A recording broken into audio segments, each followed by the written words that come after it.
And here is Three Leaves Carving. It's a very messy shop right now. This is one of my first videos. I figured I'd show you around the shop a little bit, let you see where I work. This is where I spend a lot of time. Over here is all my sharpening tools. I just got this jig. It makes a world of difference in sharpening my tools. I didn't know what it was like to actually turn with sharp tools till I got a good jig. There's my scroll saw. Working on some mantle clocks right now. They'll come out real good. Spend a lot of time here on this workbench.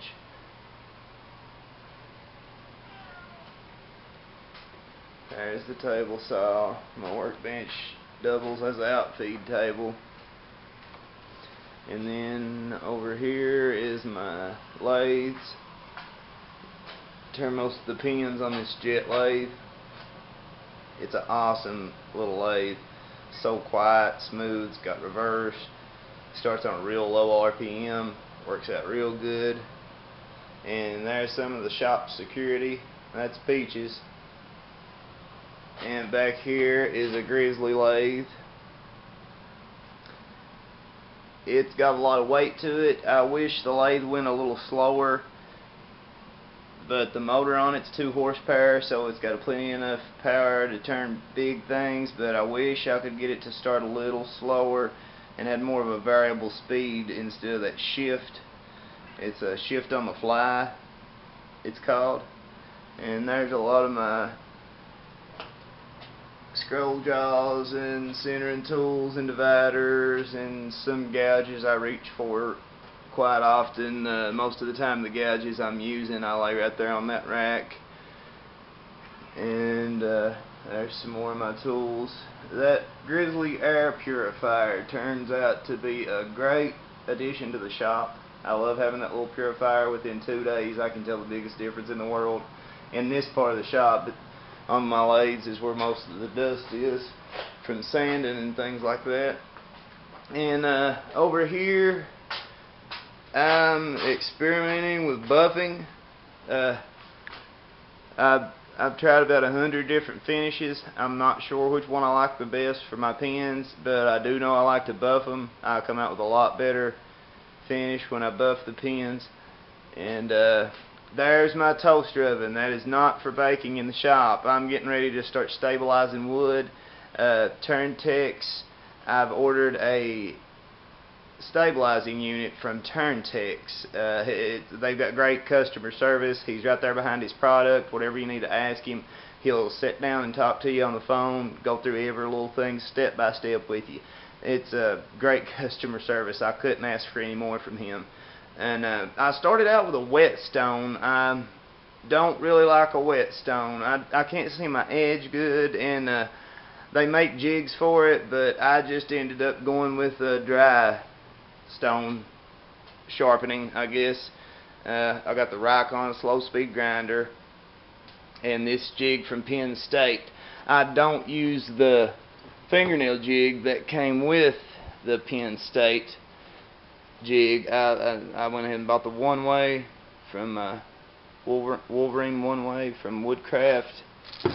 And this jig, as you can see that come with it, the way it is shaped, it just doesn't want to center good at all. So I bought the one way. It turned out to be a lot better jig, the one way did. In the beginning I didn't use the disc belt sander a whole lot, but now that I deal with a lot of acrylic pen blanks, it is a lifesaver.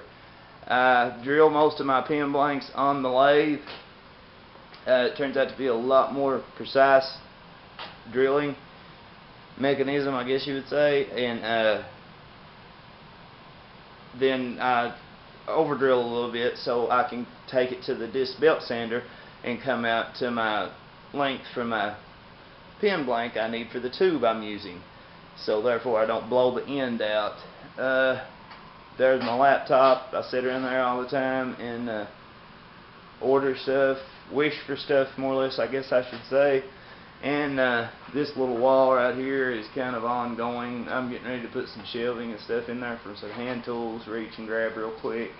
And Here's an awesome stick I'm working on right now. This stick is my uncle's. It's a natural stick. It has a natural handle. And I'm turning a end to go down there. As you can see, I've got it started here, an end to go on this. I'm going to turn it. It didn't work out good for his height. He's real tall, and he needed a taller stick. So I'm going to turn the end of that for him. That's going to be real nice. But this is the first little shop tour of Three Leaves Carving. So a lot more to come. I'm going to start putting some videos on about instructional videos about how it goes, the life of a pen from a blank to a writing necessity, I guess, instead of accessory. But I don't know, some of these pens, I get real into them, into the wood and stuff. I think it's amazing how the wood can go. Right here is going to be a Stratus pen. Can't really see that real good for the lighting in here right now. But the grain in this is just awesome. It's awesome. It's an Australia blank, burl from Australia. So a lot more to come from Three Leaves Carving. Thanks everybody for watching. Don't forget to click like, and you can see all of my stuff at Three Leaves Carving on Facebook. Be sure and take a look and click like while you're there. Thanks.